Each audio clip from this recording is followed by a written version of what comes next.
ಇನ್ನೂ ಬರುವಂಥದ್ದಾಗಿ ನಮ್ಮನ್ನೆಲ್ಲ ಕಾಪಾಡಿದೆ ಐತೆ ಸಾಕಾಗಿ ನಿಮಗೂ ಒಳ್ಳೇದಾಗಲಿ ಇನ್ನೊಂದು ಈ ಕೈ ಇಡ್ತೀರಾ ಅಷ್ಟೇ ಅಂತ ಊಟ ಮಾಡಿದ್ರಾ? ಊಟ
जय फाउंडेशन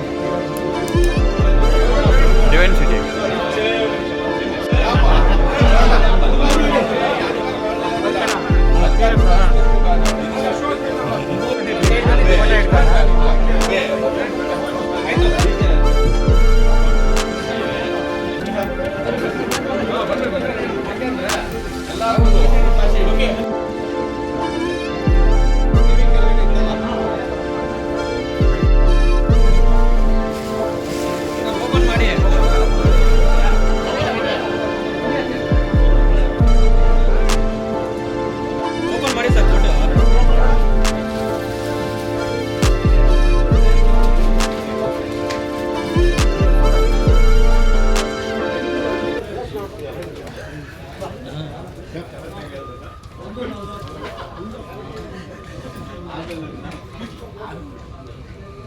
ಅಂತ ಹೇಳಿ ಈ ತರ ಕಲೆ ಪ್ರದರ್ಶನ ಮಾಡ್ರಣ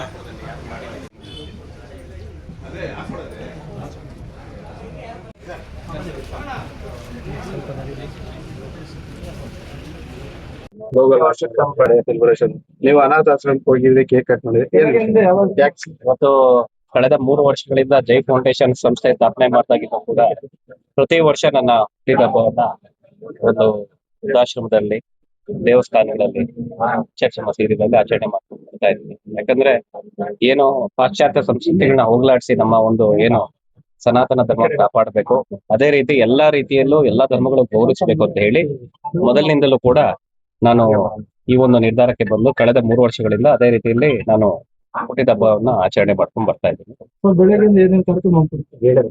ಬೆಳಗ್ಗೆನೆ ನಾವು ಈಗಾಗಲೇ ನಮ್ಮ ಕಾರ್ಯದರ್ಶಿ ತಿಳಿಸಿದ ರೀತಿಯಲ್ಲಿ ಭೋಗನಂದೇಶ್ವರ ಸ್ವಾಮಿ ದರ್ಶನ ಪಡೆದು ಇಡೀ ಜಿಲ್ಲೆಗೆ, ಇಡೀ ರಾಜ್ಯಕ್ಕೆ, ಇಡೀ ದೇಶಕ್ಕೆ ಒಳಿತಾಗ್ಲಿ ಅಂತ ಪ್ರಾರ್ಥನೆ ಮಾಡಿ ನಂತರ ಅಲ್ಲಿಂದ ನಾವು ಪಾಪಾಗ್ನಿ ಮಠಕ್ಕೆ ಕೂಡ ಭೇಟಿ ಕೊಟ್ಟೆ.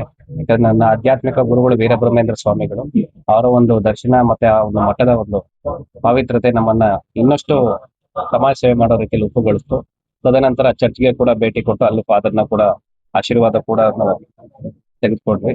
ನಂತರ ನಮ್ಮ ಅಜರತ್ಸ ಏನ್ ಸೈಯದ್ನ ಮುಸ್ಕಿನ್ ಶಾ ಸೈಲಾನಿ ಅವ್ರ ಪಾಪ ಅವರ ದರ್ಗಾ ಇದೆ, ಅಲ್ಲಿಗೂ ಕೂಡ ಭೇಟಿ ಕೊಟ್ಟೆ. ಎಲ್ಲರಿಗೂ ತಿಳಿದಿದೆ ನಾವು ಸರ್ವಧರ್ಮ ಸಮನ್ವಯ, ಎಲ್ಲಾ ಧರ್ಮಗಳು ಒಂದೇ ಅನ್ನೋ ರೀತಿಯಲ್ಲಿ ನಾವು ಮೊದಲಿನಿಂದಲೂ ನನ್ನ ಜೀವನದಲ್ಲಿ ಅಳವಡಿಸ್ಕೊಂಡ್ತೀನಿ. ಅದೇ ರೀತಿ ಎಲ್ಲಾ ದೇವಸ್ಥಾನಗಳು, ಮಸೀದಿಗಳು, ಚರ್ಚ್ಗಳು ಭೇಟಿ ಕೊಟ್ಟು ನಂತರ ನನ್ನ ಅಭಿಮಾನಿಗಳು, ಹಿತೈಷಿಗಳು, ನನ್ನ ಅಕ್ಕ ತಂಗಿಯರು ಎಲ್ಲರೂ ಕೂಡ ಆಗಮಿಸಿದ ನನ್ನ ಒಂದು ಶುಭ ಕೋರೋದಕ್ಕೆ ನಿಜವಾಗ್ಲೂ ನನಗೆ ಬಹಳ ಖುಷಿ. ಪ್ರತಿ ವರ್ಷ ಒಂದು ಹುಟ್ಟಿದಬ್ಬ ದಿನ ಒಂದೊಂದು ಕಾರ್ಯಕ್ರಮಗಳನ್ನ ನಾನು ಏನು ಜನತೆಗೆ ನೀಡಬೇಕು ಅಂತ ನಿರ್ಧರಿಸಿದ್ದೆ. ಇದೇ ರೀತಿ ಕಳೆದ ತಿಂಗಳಲ್ಲಿ ತಾವೆಲ್ಲ ಗಮನಿಸಿರೋ ರೀತಿಯಲ್ಲಿ ಏನು ನಮ್ಮ ನೀರಿನ ಒಂದು ಸಮಸ್ಯೆ ನಮ್ಮ ಜಿಲ್ಲೆಯಲ್ಲಿ ಬಹಳಷ್ಟು ಒಂದು ಬೆಳೆದಿದೆ. ಅದಕ್ಕೆ ಒಂದು ನಿರ್ಮೂಲನೆ ಮಾಡಬೇಕು. ಈ ಒಂದು ನೀರಿನ ಸಮಸ್ಯೆನ ಹೋಗಲಾಡಿಸಿ ಜನಗಳಿಗೆ ಒಂದು ಶುದ್ಧ ಕುಡಿಯುವ ನೀರಿನ ವ್ಯವಸ್ಥೆ ಆಗಿರ್ಬೋದು, ಅದೇ ರೀತಿಯಲ್ಲಿ ಮುಂದಿನ ಪೀಳಿಗೆಗೆ ನಮ್ಮ ಕೆರೆಗಳನ್ನ ಸಂರಕ್ಷಣೆ ಮಾಡುವ ನಿಟ್ಟಿನಲ್ಲಿ ನಾವು ಒಂದು ಜಲಸಂಕಲ್ಪ ಅಭಿಯಾನವನ್ನ ಶುರು ಮಾಡಿದ್ವಿ ಸತ್ಯಸಾಯಿ ಆಶ್ರಮದ ಸಹಯೋಗದ ಜೊತೆಗೆ. ಅದನ್ನ ಇವತ್ತು ದಿನ ನಮ್ಮ ಕಾರ್ಯದರ್ಶಿಗಳು, ನನ್ನ ಸ್ನೇಹಿತರು ಹೇಳಿದ್ರು, ಈ ಒಂದು ನಮ್ಮ ಜನ್ಮದ ದಿನ ಏನಿದೆ ಆ ಒಂದು ಕಾರ್ಯಕ್ರಮದಲ್ಲಿ ಒಂದು ಲೋಗೋನ ಅನಾವರಣ ಮಾಡಿದ್ರೆ ಬಹಳಷ್ಟು ಖುಷಿಯಾಗುತ್ತೆ ಅಂತ ಅವರ ಒಂದು ಕೋರಿಕೆ ಮೇರೆಗೆ ಈ ಒಂದು ಜನ್ಮದಿನದ ವಿಶೇಷವಾಗಿ ನಾವು ಜಲಸಂಕಲ್ಪ ಲೋಗೋವನ್ನು ಕೂಡ ತಮ್ಮ ಮಾಧ್ಯಮದ ಮುಂದೆ ನಾವು ಇವತ್ತು ಆವಿಷ್ಕರಣ ಮಾಡಲಾಗಿದೆ. ಏನಂದ್ರೆ ಇದು 39ನೇ ವರ್ಷದ ಈ ಜಲ ಸಂಕಲ್ಪಕ್ಕೆ ಜಿಲ್ಲೆಯ ಎಲ್ಲ ಯುವಕರು ಏನು ವಾಲಂಟಿಯರ್ಸ್ ಇದ್ದಾರೆ, ಯುವಕರು ಇದ್ದಾರೆ, ರೈತಾಪಿ ವರ್ಗದವರು ಇದ್ದಾರೆ, ಎಲ್ಲರೂ ಒಂದು ಸಹಕಾರ ಕೊಟ್ರೆ ಎಲ್ಲಾ ಜನತೆ ಈ ಮುಂದಿನ ದಿನಗಳಲ್ಲಿ ನಮ್ಮ ತಾಲೂಕಿನ ಎಲ್ಲಾ ಕೆರೆಗಳು ಕೂಡ ಪುನಶ್ಚೇತನಗೊಂಡು ಮುಂದಿನ ಪೀಳಿಗೆಗೆ ನಾವು ಒಂದು ಒಳ್ಳೆ ಆಸ್ತಿಯನ್ನು ನೀಡಿ ಒಂದು ರೀತಿಯಲ್ಲಿ ಕೆಲಸ ಮಾಡಲಾಗುತ್ತೆ ಅಂತ ಈ ಮೂಲಕ ಮನವಿ ಮಾಡ್ಕೊತಾ ಇದ್ದೀನಿ. ಇದೇ ನನ್ನ ಒಂದು ಮನವಿ, ಕಳಕಳಿಯ ಮನವಿ ನಮ್ಮ ಜನತೆಯಲ್ಲಿ ಅಂತ ಹೇಳಕ್ ಇಷ್ಟ.